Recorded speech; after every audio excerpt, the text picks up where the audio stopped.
Hello everybody and welcome to the first meeting of the Royal Council. I am the official in charge of the meeting, and until a chairman is chosen, I will conduct the meeting. So first of all, just to take apologies, we have had apologies from Meantime, from Snodfa L Puddle Thumper, and we've got Gunnar Trollslayer currently absent. We're not quite sure why, but hopefully all is well. We shall now begin the meeting, and the first item in the meeting is to elect a chairman for the committee going forwards. Do we have any nominations? I nominate Duke Gustavius. Thank you. And do we have a seconder for that? I second that. I can. Excellent. So we have a proposer and a seconder. Is there anybody who is not in favour of Duke Gustavius becoming the chairman? Please speak now. What's Duke present in what capacity? The Duke is present in capacity as a member of the council. I realise he's not on the official list, but he was the first person named by the King. Right. Okay. That was not being on the list was the reason for the question. I'm sorry, that was a paperwork error on behalf of the officials, for which I can only apologise and hope that my head is not chopped off. So if that's okay, then it looks like we have everybody in agreement. So I will now hand over to the new chairman, Duke Gustavius, to take the meeting forwards. Thank you. I'm delighted to accept that nomination, and I'll do my best to organise the business of this council as we move forwards. But I think the first order of business will be to elect a vice chairman of the council to assist me as necessary or take forward the meetings anytime I cannot join. So are there any nominations for the vice chairman? I will choose someone. Well, you get to choose. I just get to talk. Okay, I will nominate Gimli Ruddle. Anyone? Yeah, I second that. I third it. Fantastic. A man who saved my life one time at dinner. So ever grateful, and I'll give you that opportunity to help me out now. Thanks a lot. Now, second order of business is there is currently a number of threats to the security of the kingdom, which I think we need to discuss. So I'll ask our officials to brief us on what concerns us right now, then we can debate our actions. Thank you, Chairman. There are three areas of concern that I've been asked to raise at this meeting. The King would like your advice on how he should tackle it. He has his own ideas, of course, but would welcome the Council's opinions. So the first item is the southern glaciers. There appears to be a fractious atmosphere along the south. Now, there were some clashes with the Red Knights at the south, and they didn't really try to invade in the same way as they did elsewhere. But there were clashes, and there seems to be some feeling in the southern glaciers that not enough is being done to defend them in the same way as the rest of the kingdom has experienced. So the King would like your advice on what to do in that situation, particularly given our stretched resources. So that's the first of three. Okay, any suggestions? Obviously, our resources are very stretched at the moment. The Barony Army is engaged on many fronts. So I'll open the floor to suggestions for how we address this concern and assist our friends in the southern glaciers. I have a couple of questions. Are we to understand that there are no Barony troops available to help anywhere? And also, where in the southern glaciers is this taking place? I could answer that, Chairman. So there are Barony troops available. I mean, they've all been posted to different areas. Some are active, some are there as a kind of a threat or a warning, some just as a precaution, and there are, of course, some that are on leave. So we do have options. We could bring everyone who's off leave back on again. We could move resources from places where they're just there as a precaution to this place, but it's fair to say there are not lots of free units available. Okay. So what other options do we have? Could we draft militia from the barons of the kingdom, perhaps? Certainly, my brother's forces went down to Wintred and were active around there to see if there were any signs of the Red Knights, but there were none. I'm sure we could get volunteers to go further down into the glaciers from there if necessary. Yep. I also have elements of militia, knights, and regular army troops in that area, so I can assist on that front. I suggest that we put out a call, a levy to all of the barons of the kingdom to provide militia to move down to the southern glaciers and assist, along with any adventurers who wish to take part. Oh, I don't know, you need militia? I just think you just need half a dozen centaur mages. Is that something you could organise for us, Chaldan? Well, if there's if there's enough there to be party with, yeah, I can imagine it'll take a day or two. A question for the royal staff. It sounds like the barbarians are concerned as opposed to there's an active threat. So I wonder if a sort of show of the flag by appropriate nobility or guilds would, for the moment, belay their concerns while we deal with the more pressing matters. Yes, Count Hellstrom, that is broadly our understanding as well. There were some threats, but they seem to have dealt with them. It's more a feeling that they're kind of a second-class concern with other places, that's all. It's more of a diplomatic issue, I would say. As a Southern Barbarian on the council, I could visit with the chiefs in the glaciers and reassure them that we have their concerns in mind. Yeah, that sounds like a good approach if we are talking more of a diplomatic solution here, Baroness. I appreciate that offer. Everyone else? Any thoughts on that? We're happy to suggest that to the King. Is this primarily in the southeast near Wintred, or is it all the way across the south? Exact details are unclear, sir.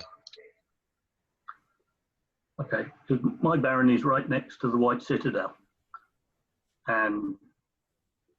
but even having said that, while the Duke suggested sending militia to this starting point, we would need some significant assistance to get there in any time soon. Otherwise, it would take a very long time. Is they just need to be reassured at the moment, not actually an army, but just reassured that we care and we have them, not ignoring them. So if the threat Perhaps does that rise, could be part of the Baroness's agenda to find out from the people on the ground there what the immediate threats might be. Yeah. And once she's gathered more information, we can then react accordingly. Okay, I think we're in agreement. Anyone dissent on that plan of action? We could actually just ask them what they actually want from us. Yeah, so let's determine that, and then we'll move forwards as best we can, be that troops, adventurers, or other resources.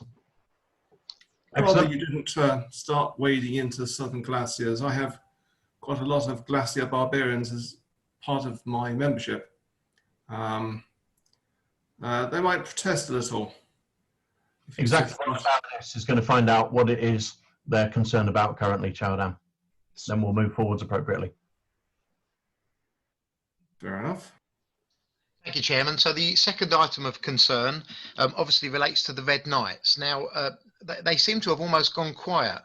After adventurers and forces broadly beat them in most areas, there are still some pockets of resistance, which we're attempting to deal with, but the troops have been sent to the appropriate places. But the question is now, I know we have adventurers chasing them into their bases, but we still don't know where they came from or why, and the King would like some advice on what we could do going forwards to put an end to this threat. We discovered their origin and we informed. I'm sure the word got back to the King. Could you elaborate on that, Chaldan, and just clarify? Perhaps it did, sir, but it's certainly not in our officials' reports. So if you know more, then that would be useful. Yeah, I think I might need to talk to General Harrison of the Duke's armies. Duke Raven, of course. So the reports that reached the Royal Guild were that the Red Knights were in some way linked to the old dreadnought, which had morphed into the Red Flag, which was a anti-noble organization, and then appears to have turned into the Red Knights and become involved in the drugs trade. But it's not clear where they got all of the money that enabled them to launch a large crusade to be across Berenice to be going on for, whether they got that from elsewhere or whether they got that from peddling drugs. Well, the trade comes from Kia, so they're Kyrian backed. At least that's what the general communicated to me. Are they directly backed or indirectly backed? Kia's just making money off the drug trade, doesn't care about politics, or are they trying to destabilize the kingdom? Well, the main warehouse is based in Kyrian territory. It has many links to drugs that are supplied by Kyrian merchants. Well, it's certainly one way to destabilize the kingdom. So how do you recommend, how does the committee recommend that the king moves forwards with this? Most of these operations are in the neutral zone. So we found on the mission for the Org Bridge and that, we come across a secret from the Red Knights. At the moment it's still locked, so hopefully we'll find out what it is. We might know a bit more about them sort of in the coming weeks and that.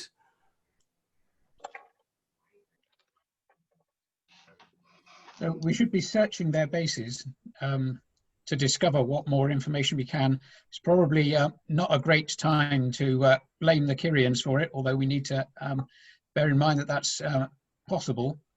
But we need to gather that extra information. I'm sure the Kyrians would probably deny everything unless you had complete and utter proof. Yeah, and I think if there is such proof or wherever it may be, we need to gather that first. So I think I agree with that. Our forces, certainly many members of my guild are still investigating the Red Knight bases. So I suggest we carry on with that. Chaldan, if you can reach out to your colleague and find if he has any more information. Sir Gabon will carry on trying to unlock that piece of information that you referred to. I don't think there's much action we can take until we've got more data at this point. I think my colleague is going to want to know if he helps the kingdom that his boss is not going to get compromised by kingdom forces.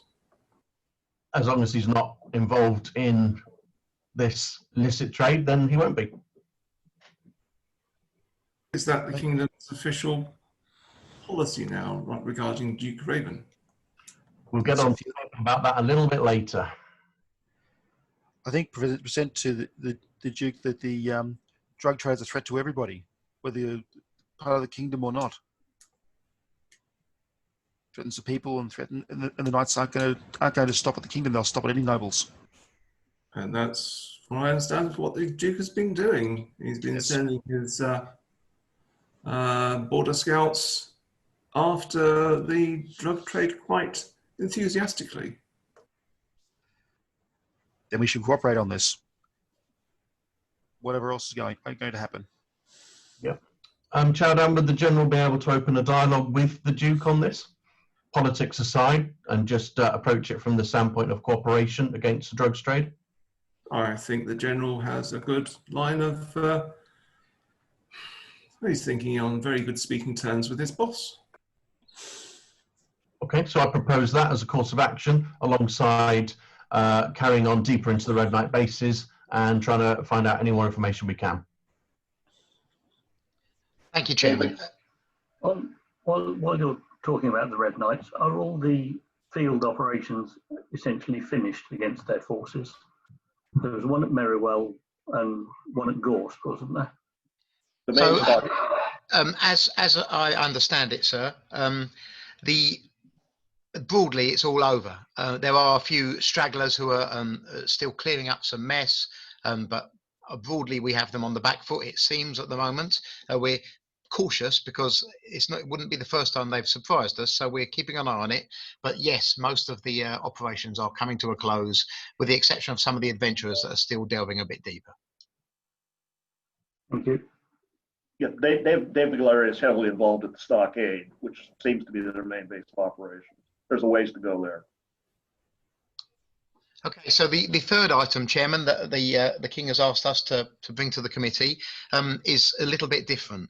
So in the past, taxation has always happened in the kingdom through the individual barons who tax the populations in their estates. There are a few other minor forms of taxation, but broadly that is how we pay for things like the royal forces. Now, the situations recently have stretched the royal finances greatly and leave us in a difficult position of how we might pay for things if another emergency were to arise. For that reason, the King is asking for your advice on whether a new citizens tax might be introduced, which would be a small amount for each citizen to pay each year, or whether you think that would not be advisable. I think that would add a great layer of complexity to the administration of the kingdom, where we already have procedures in place to tax effectively through the nobles. So I don't see a need to change that. Perhaps an additional levy could be raised through the nobles as currently exist, but bypassing that and would create a whole new layer of bureaucracy, which would take time to set up and would cost a great deal of money. I strongly agree with that observation. I think using the existing infrastructure that's already working well and in place is the most cost-efficient way of doing this effectively and more quickly. The citizens are likely to protest more if they're expected to cough up in addition to the taxes that they pay to their barons. Perhaps we should look towards the traders to see whether they should be paying a small levy for the protection that the royal forces provide them on their trading journeys. That is a good idea, something akin to, okay, yes. That sounds good. Chairman, Okay. is it fair to say that the advice I'm taking to the King is that the committee feels additional taxation should be placed onto the barons of the estates and traders? Yeah, I think so, if necessary. Certainly, we don't want another layer of bureaucracy, and it potentially could undermine the authority of the barons as well, I think, if they're being taxed from two different sources. So, yeah, we're against direct taxation of the citizens at this time, so need to look at whether that can be raised through other methods, i.e. the barons and the traders. Thank you, committee. Understood. On that point, how much of the southern glaciers count as being Berenian? The whole world is Berenian, sir. Okay, how much would be expected to pay taxes to the King? If it were individuals, sir, it would apply to all citizens of Berenice, which would include the southern glaciers, unless agreements were made otherwise. Right, because I think that strengthens the suggestion just made, that otherwise the southern glaciers people who are apparently unsure about whether or not we're protecting them would then be told to pay more, which would work counter to any work that the Baroness did down there. Yeah, I think that's a very good point. Okay, moving on then. Officials, are there any other areas of concern from a security standpoint, or can we move on to the Middengast agenda? That's everything I have at the moment, Chairman. Great, thank you very much. So, Middengast, a new kingdom. Is there any more information you can give us to brief the council as a whole on the situation there? Yes, thank you. So, as we understand it, the previous contact is the only one we've had, and the King has not yet made a decision on how to respond to it. So, the Middengastians are asking, I think that's how you'd refer to them communally, we haven't been advised, but they're asking to open diplomatic and trade relations, and they have extended what they call a friendly hand. And we haven't given them an official response. We've given them some tacit responses, but haven't told them exactly what the King's position on this is. So we have to decide, and there are some areas of the kingdom that think that the culture of Middengast might be too alien to Berenice to open diplomatic and trade ties, but then the consequences of not doing so could be problems. So the king would love the committee's view on this. Okay. So the concerns, what would the concerns primarily be? I assume the general standards of citizens' liberties and rights within the kingdom, and the fact that they're undead and they violate the terms of Shanna, and she wishes to see them eradicated. That's a pretty straightforward view. I concur, to be honest. Okay.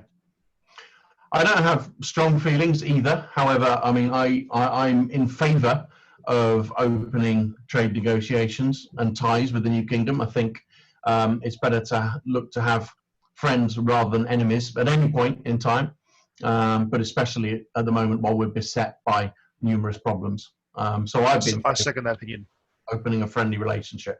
Well, I think we need to know what kind of goods they have to offer us first. Stakes. You need to send a delegation or some ambassadors to actually find out what the place is really like, as opposed to what a few people who've turned up say it's like, because we don't really know. No baronets have been there, so maybe we should be sending a delegation to find out before we start trading with them. So I believe that a grand caravan is being planned. So it might be in the committee's. The committee might take the view that some officials should be sent by the committee with that caravan. That would seem reasonable. If they've sent us some official ambassadors, perhaps we should do the same as the start of diplomatic relations. Although quite what the Lord Crusader of Shanna will be very diplomatic, I'm not sure. For the record, Dave Biglary supports the Lord Crusader. We have no problem with the humans in said kingdom. It's just the blood-sucking, filthy part of it that we have a problem with. I think we should find out exactly what's happening over there first before we act and do anything we might regret. Okay, so again, an information gathering exercise. Royal officials to accompany the Grand Caravan, along with ambassadors and diplomats, to find out exactly what the kingdom is about, how they operate, what their values are, what they'll be interested in trading from us and to us, and then we can again make a decision based on that information. I see no problem having an ambassador going each way, as long as the ambassador in Berenice is aware of any laws we have about undead, what they can and can't do while they're here. I don't see any reason we can't exchange ambassadors straight away. I'd agree. Any dissenting voices? I think the ambassadors are already here. You know. I think we just need to keep an eye on them in case they're spies rather than ambassadors. Yeah, I think that would be prudent in any new relationship. All ambassadors are spies to some degree. I thought that was generally what ambassadors were. Yes. Yeah. Well, our own ambassadors be spies for us, so yeah, it's better on us. Okay, I think we have our position. Thank you, Chairman. That's a good steer, and I'll pass that to the King, of course. Okay, now, Chaldan, as you mentioned, the Poldoon situation. Clearly, it's ceded from the kingdom. The king, unfortunately, was indisposed to be able to react within the Duke's timescale. So, according to my understanding of the points of law, it is now a separate city-state and not part of the Kingdom of Berenice. But if the royal advisors could please give us more information on the current situation, we'll try and make policy going forward. Thank you, Chairman. There are two legal positions on this. So the first is, if you go by the law as written, then you're correct in what you say, in that they have now ceased to be a part of the kingdom and are a self-governing city-state. However, the principle of law in Berenice is that the king overrules all laws. The king can quite literally change any law he wants to anytime he wants to do it.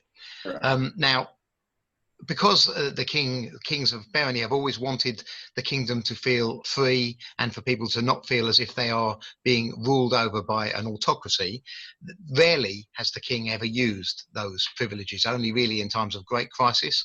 And the king would welcome your opinion on whether this applies or whether the safest and easiest thing to do is to let it continue in its current state.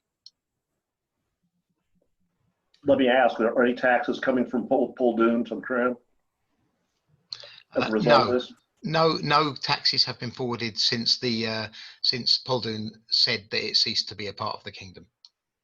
Right. My understanding is also that Jabala and visit Meadowbrook seem to be entertaining some version of what the Duke has done. There are certainly rumours of that, but so far that hasn't happened. My estate's near Jabala. I haven't seen any problems yet. The merchants and traders reporting that the routes to Keir are still open. Is the situation in Poldoon affecting them? No, the Raven still seems to be going about the business he did before of keeping the routes safe. His units have ranged outside of the area he claims for Poldoon and have been helpful in stopping monsters and crime. There doesn't seem to be any sign of violence or problems from Poldoon. It's simply keeping itself to itself and managing its own affairs. Yeah, I wasn't. We have. Either we take issue with the fact the Raven is now running a separate city-state, which in essence means either trying to bring it back into the kingdom through diplomatic means or war. Is that something we really want? Or peaceful relations and continued mutual understanding? I mean, what do you think we should do? Should we attack Poldoon? Advise against... If Keir is behind the Red Knights, well, we don't know this, if Barony was to attack a city-state, that would be a further stretch on its forces and just the opportunity that one of our more unknown neighbours is just waiting for. It doesn't seem a great start to the king's reign to have parts of his kingdom disappear before he's even crowned, and other cities to be considering the same thing. I think we need to take a strong line and demand an explanation as to what reason the Duke can possibly give to succeeding from the kingdom. My understanding was he had to raise an objection, which so far we've not actually had any reason beyond he wants to be a Duke and he wants to rule his own city-state. I agree certainly with the starting point of what was just said, that we can't let this, the kingdom must have a position on Poldoon that is clear, because otherwise if you let it continue, then others will be able to do exactly the same thing and it'll be harder to justify taking action against them. Also, you don't want to losing territory to start his reign. You don't want him going to wars over his reign with citizens either. So either way is bad. Well, it would seem to me that solution. The actions taken by the Duke have happened before the coronation of the king. So we're not literally unruled, but to have the king as his first action concede a point from at least has been citizen, subject, isn't appropriate. So having something that says that once the king is crowned, one of his first actions can be to open a discussion, I'll leave it to the diplomats to phrase, but I wouldn't concede the fragmentation of the kingdom on day one. Well, on day zero, he's not even crowned. I fully agree. The precedential value of this could be disastrous to the entire kingdom. Yeah, and that happened under the under his mother's control when she was acting as regent. So it's a fair point to say he does have these powers, but once he becomes formally king, that he opens up a dialogue with the Duke, having just moved into that position, and we'll see where that takes us. It does seem to be the best action. Will the officials just remind us what the Duke's actual objection was? Wasn't it something to do with the irregularities in the election process of the new king? No, I believe it was that he didn't necessarily think that was the right choice for king. Yeah. The official reason given, as far as I can tell from the paperwork, is that he doesn't accept the legitimacy of the transfer of power. Right. Has he given any reasons why, other than just a rejection of it? So, because I'm not a lawyer, I don't really understand. It's very legalese, but I could ask at the next meeting for a lawyer to come and speak. It's a shame that Snodfer L. Puddlethumper is not with us, because perhaps could have elucidated, but I'll try and get some advice for next time. He's in the hallway out here. Well, perhaps next time he can Okay. speak to our lawyers and make a presentation. There you go. I'll Okay. pass that word on to him. So if the objection is an obscure point of law by the sounds of it, is that a real objection, or is he just looking for an excuse for some other reason? We consider it to be an excuse. I think that's precisely the legal argument, Baroness. I think we need to speak to take our legal advice on that in the next meeting. But also, I think it's worth reaching out, if we can, through diplomatic means, to the Duke and simply ask for confirmation of what his objection is. I mean, the point of law is that he objects to the legitimacy of the succession, but on what grounds? Why? That's a simple question. I propose we do a forward channel through official channels to ask him, but we can ask Sheldon to ask more personally what his objection is. Sheldon has contacts with friendships. Contact with Duke Raven. I've never met the guy. But you know the general who does. Chairman, in the terms of reference for this committee, the King has given you the power to command anybody who is a citizen of Berenice, which in our law is everyone in the world, to attend the committee and answer questions to the committee. Now, whether the Raven would come, I don't know, but you could command his appearance for the committee. I think the King, if he wants to be strong, should demand that the Raven appears. If he is feeling a little more diplomatic, he should demand that he sends a representative.